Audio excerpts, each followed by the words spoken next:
finishing with points, the better off you're going to be. After the made field goal, here's McLaughlin back out there to kick it away.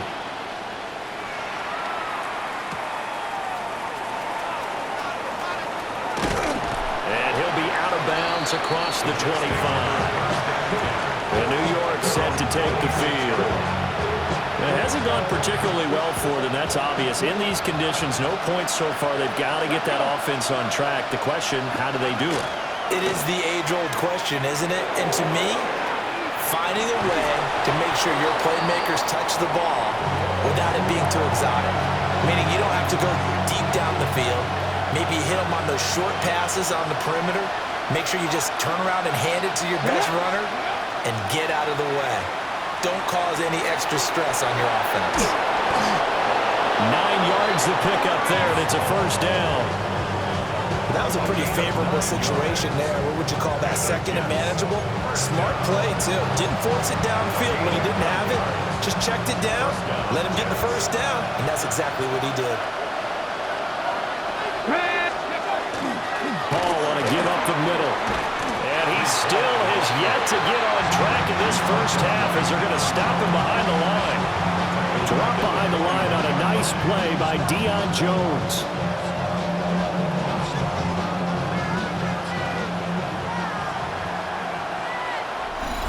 Two minutes remaining in this first half of football.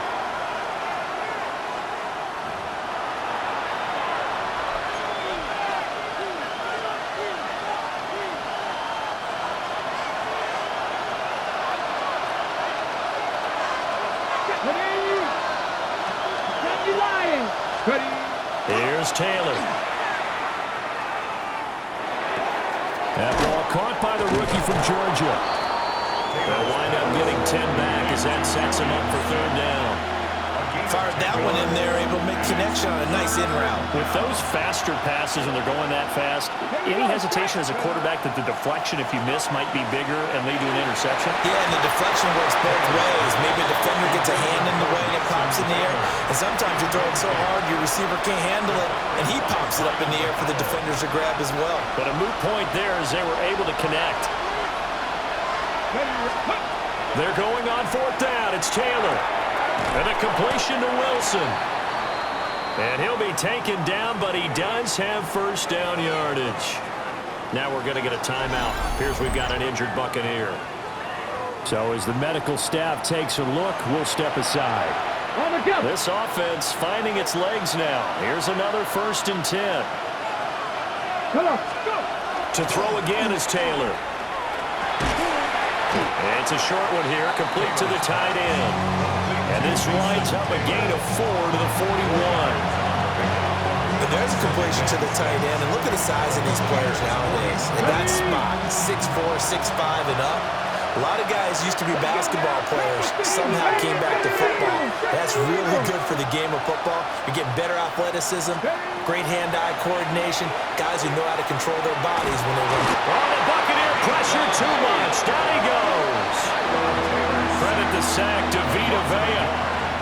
I know we don't have a special scoreboard to show it, but the offense, they've surrendered more sacks than they have points thus far. This defense, they're winning in all phases of the game right now. Wilson's got it complete. It'll be a gain of just a yard, and it'll be fourth down. As a defense, you're more balanced when you're in zone coverage because you're able to keep your eyes on the quarterback and see the play develop in front of you. You're able to keep the quick pass in front of them and stop it right at the line of scrimmage.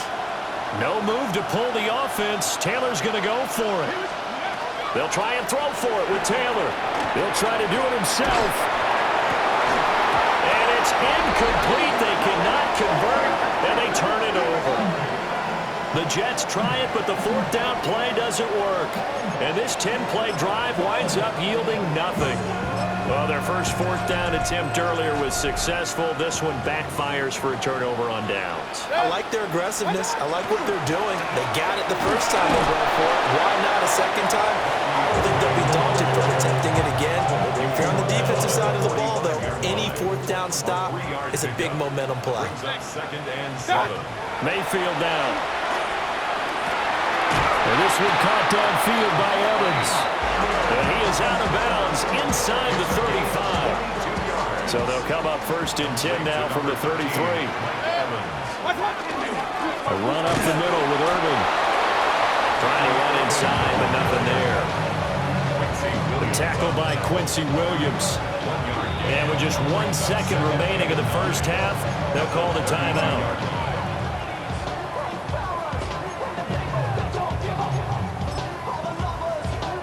So with 1 second left in the half, on is the field goal unit. It'll be a 49-yard attempt from the left hash. Oh, they get to the football. It's blocked. Now it's scooped up, and this is a line down the numbers. There he goes. And with the clock reading zeros, he is into the end zone. What an exclamation mark to the end of this second quarter. Indeed. Indeed. Boy, what an incredible way to end the half. A chance for a late 3, but instead it turns into 6 points the other direction. And how about the team that got the 6 points going in the other direction? They were thinking, I don't know if I even want to go into the locker room at the half. Head coach going to be upset. Instead, got to feel pretty good. Nick Folk for the point after.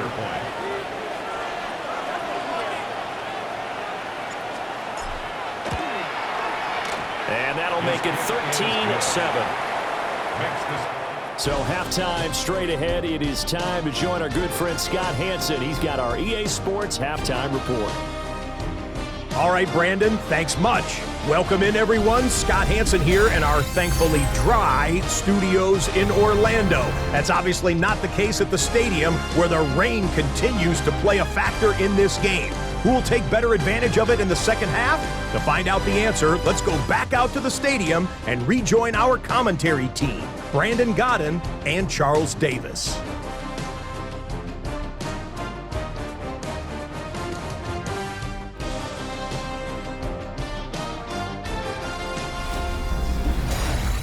All right, Scott, thank you. The rain, if anything, maybe intensified while you were covering the halftime report. We'll see how these two coaching staffs want to approach this second half to come. Forecast calling for more of the same. The rain set to continue as we are underway in the second half. From a yard or two deep, here comes a return. Gets around him. And a decent return out to the 27-yard line. So here are the Bucs to take over on offense. They've won 2 straight, and they lead this one as well as they come up on 1st and 10.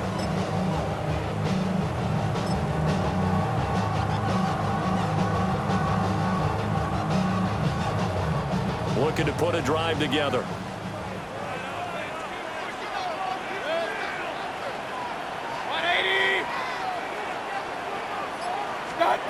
Now Mayfield. And he fires one incomplete. Defensively, celebration time because they finally forced an incompletion. He was perfect throwing the ball to that point. Yeah, but from his viewpoint, they didn't force the incompletion. He just missed. That's how hot he is right now, and that's how he wants to continue to throw the ball. His throw incomplete. To give you an idea of how accurate he's been throwing the football, we're in the second half. That's just his second incompletion. Well, if he's that locked in, that means everyone's locked in, because to me it's like throwing a no-hitter in baseball. The pitcher may get the credit, but a lot of people making plays behind him in the field. Now he'll dump it underneath to his running back, complete. And I don't think he got there, no. He's short by maybe a foot, maybe. Call it 4th and inches. Here's Riley Dixon now, as he's on a punt for the first time this afternoon.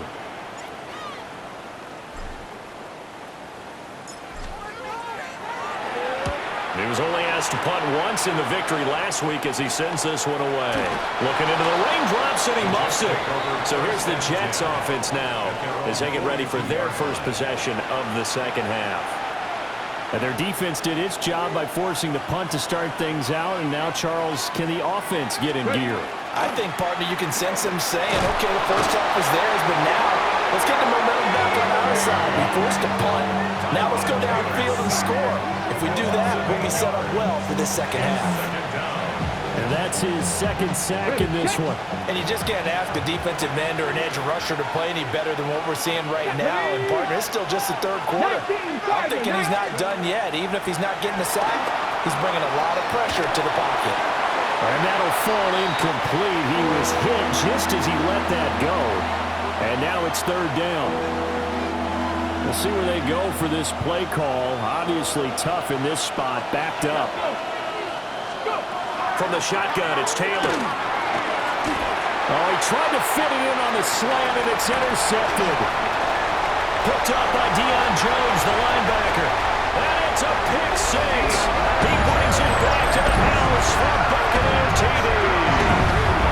Well, the defense obviously could not have drawn up a better start to the second half. They're holding on to that slim lead, just looking for a stop. Not only do they get the stop, Charles, they get the pick six. Another example that life comes at you fast, doesn't it? One play ago, they were defending a slim lead coming out of the break.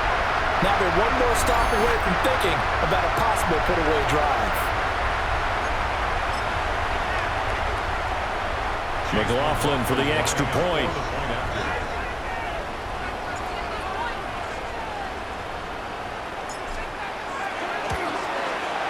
And the lead is now 13.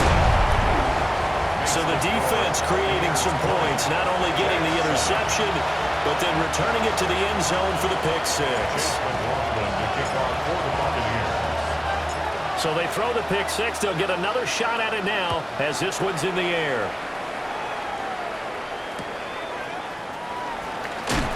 Breaks through the contact. And able to get this out to the 25.